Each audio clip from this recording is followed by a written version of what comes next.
You are now listening to TheGrio's Black Podcast Network, Black Culture Amplified. Hello, and welcome to another episode of TheGrio Daily, our Black History Month edition. And of course, all month we're looking at American history, Black history, through the lens of what I call the capital of Black America, South Carolina. Now, why do I call that the capital of Black America? Well, South Carolina culture really created American culture, not just Black culture, but American culture. And to explain that, I want to welcome you to TheGrio Daily, the only podcast that will tell you that all soul food is from South Carolina. Today we're going to be talking about a topic I love. Food, man. I mean, I hadn't looked at any surveys or anything, but if you took a poll, I would guess that most people in America eat. It's a scientific necessity, but I'm just guessing here, but I would guess that like more than 60% of the people watching this podcast now or listening eat sometimes.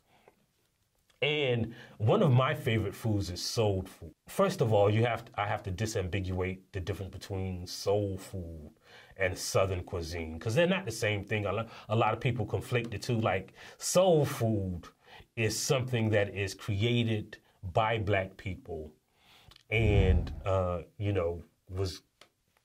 had spread across the world. But, Southern cuisine is something that they sell at Golden Corral, right? Like white gravy ain't soul food.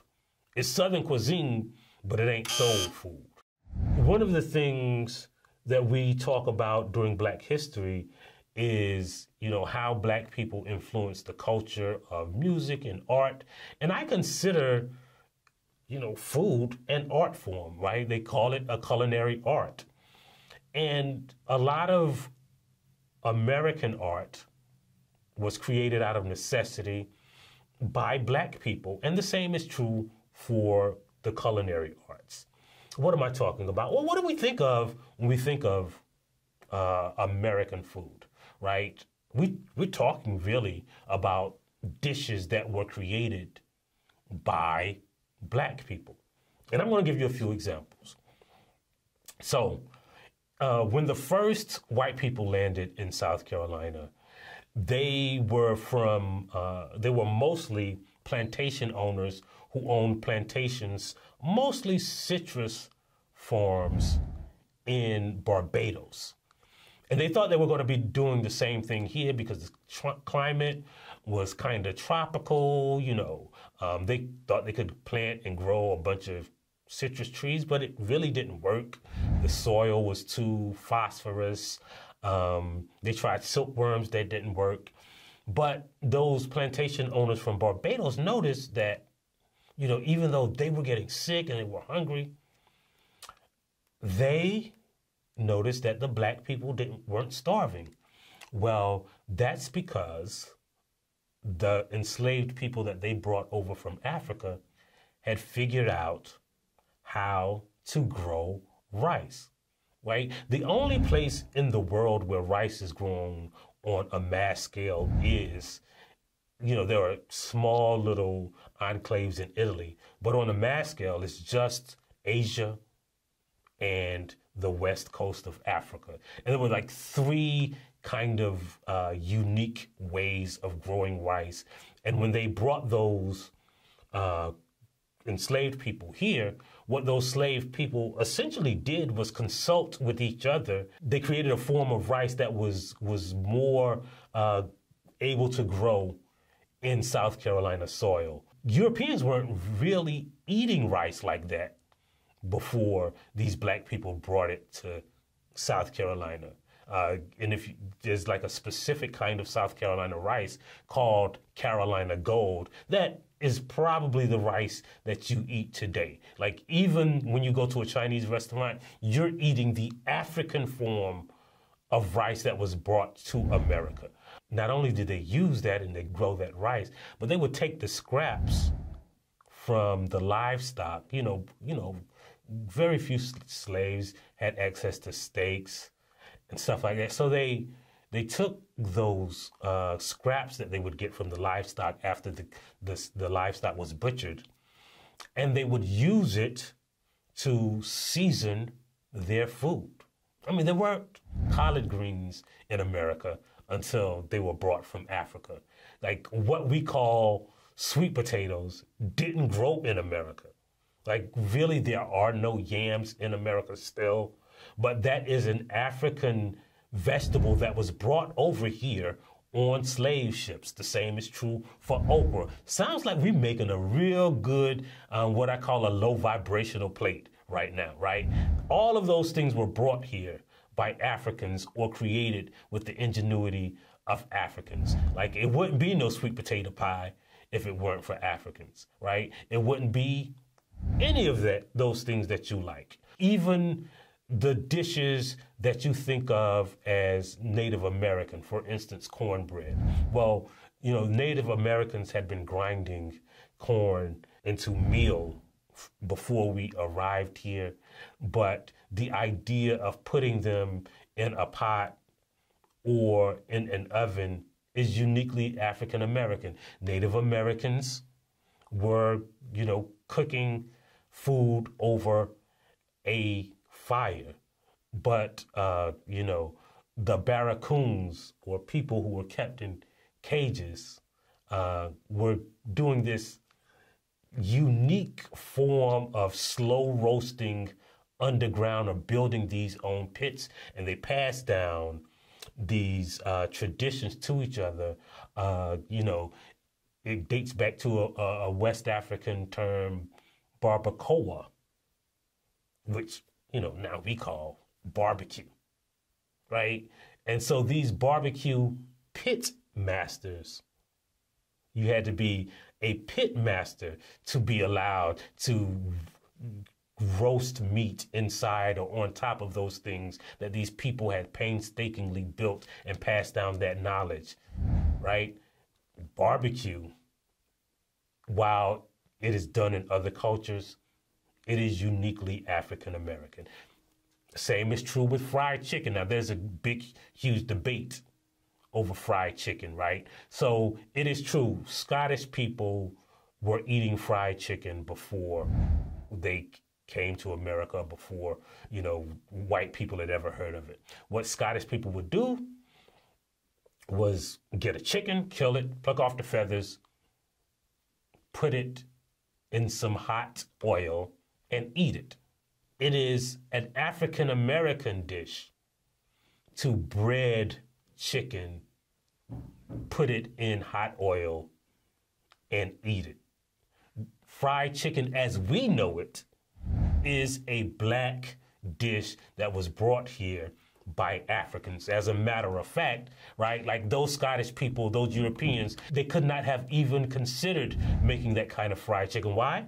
Well, see, the thing is, by that a man, an African, who came here years before 1619, in 1525, as a matter of fact, he went on this expedition. But he also was the first man to grow wheat and mill it into flour. A black man brought flour to North America. And so, like, we really should own the patents to, like, cupcakes, pound cakes, all of that. As a matter of fact, they call Georgia the Peach State. Well, in 1832, a family from South Carolina left from Orangeburg, South Carolina, and moved to land that had been stolen from Native Americans. And like on their trip, they brought some fruit with them. And they brought the man, his wife, a couple of their kids, and 88 enslaved Africans. And they told those 88 enslaved Africans to do two things: build a house and plant those seeds. Well, the seeds had unknowingly germinated, and they had germinated and combined two different kinds of fruit. They planted them. The result of that planting, that fruit, is what we now know as the Georgia peach. And here is an interesting tidbit. That South Carolina family, they were the Fredericks. They intermarried amongst themselves. They moved here from South Carolina. And when I say here, I don't mean to this area of the country. I am literally recording this podcast on the land, at the house that those enslaved Africans built in Georgia that created the peach industry. That's right, I own it now. I gave it back to the ancestors. And that's why peach cobbler, we just really created a meal out of Black history, right? We're talking about some fried chicken, we got some barbecue chicken, we got some barbecue, like in the South, like all pig pooling is barbecue. We got some candied yams, we got some collard greens, we got some okra, we got some rice, we got some sweet potato pie, we got some peach cobbler. All of that meal wouldn't have been possible without us, without our knowledge, without our art, and even the seasoning we created. Because we grew our own spices down in Charleston and seasoned our own food. And that's why there is no such thing as Southern cuisine. There is no such thing as American food, unless you're talking about a hamburger. There is no such thing as soul food. It is all Black food. We are the ones who feed your soul. And that's why you got to keep subscribing to this podcast. You got to download that TheGrio app. You got to tell a friend about this podcast. And you got to remember that we're going to always leave you with a good Black saying.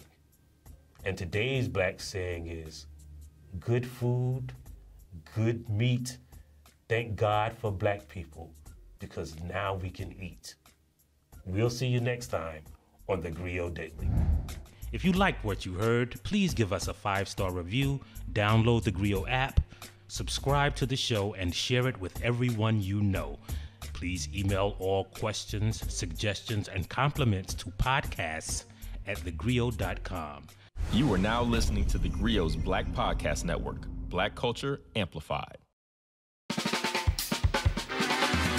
I'm political scientist, author, and professor Dr. Christina Greer, and I'm host of The Blackest Questions on TheGrio's Black Podcast Network. This person invented ranch dressing around 1950. Who are they?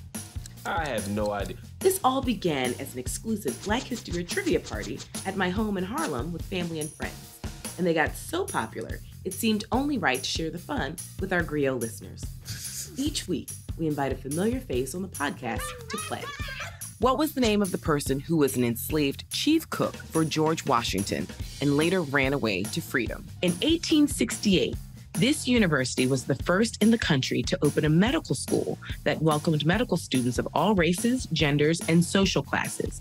What university was it? No, this is why I like doing stuff with you, because I leave educated. I was not taught this in Alabama public schools. Question number 3, you ready? Yes. Let me try to redeem myself. How did we go from Kwanzaa to these obscure... Fast forward, darling. This is like the New York Times crossword from a Monday to a Saturday. Right or wrong, because all we care about is the journey and having some fun while we do it. I'm excited and also a little nervous. Oh, listen, no need to be nervous. And as I tell all of my guests, this is an opportunity for us to educate ourselves, because Black history is American history. So we're just going to have some fun.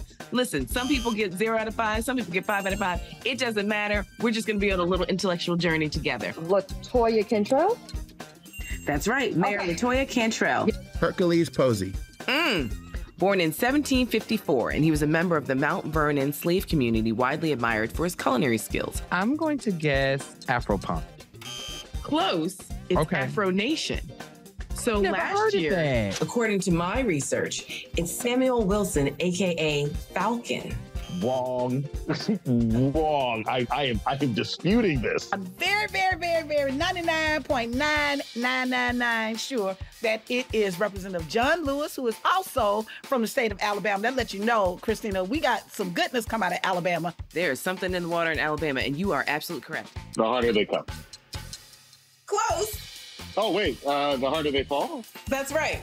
I'm one of those people that just changes one word. I mean, I know the song too well. I just don't know nothing today.